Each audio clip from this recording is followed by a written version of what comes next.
এবার একটু মানে যিনি আসছেন আপনার কাছে, যিনি পেশেন্ট বা যে মানুষটি ভাবছেন যে তার একটা নির্দিষ্ট দেহ সৌষ্ঠব তার প্রয়োজন, ধরুন যার অপারেশন হলো, কখনো কি কোনো সাইড এফেক্টস আসতে পারে? ১, ২ যে টেস্টগুলো করা জরুরি, হ্যাঁ, সেগুলো কোনগুলো? আমাদেরকে দেখতে হবে যে কাকে করা যাবে এবং যাবে না। ইউজুয়ালি ব্রেস্ট অগমেন্ট করতে যারা আসেন তারা 40-এর নিচেই হন বয়স। তো স্বাভাবিকভাবেই আমাদের শারীরিক যে সমস্যাগুলো, ব্লাড প্রেশার বলুন, সুগার বলুন, থাইরয়েড বলুন, ইউজুয়ালি 40s-এর পরেই আসে।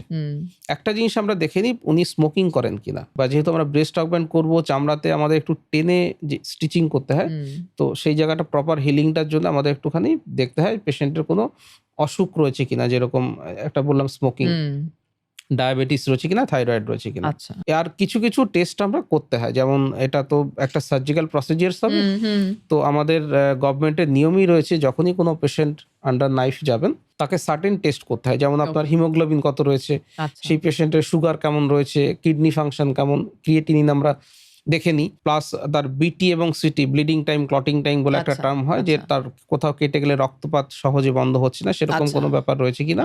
সেই সঙ্গে একটা আমরা সেরোলজি টেস্ট বলি, যেটা রক্তের মাধ্যমে যে ইনফেকশন গুলো ছড়াতে পারে, যেমন HIV, হেপাটাইটিস বি এবং হেপাটাইটিস সি, এই টেস্টগুলো হচ্ছে আমাদের প্রত্যেকটা পেশেন্টকে করা বাধ্যতামূলক, তিনি যে বয়সেই হন না কেন।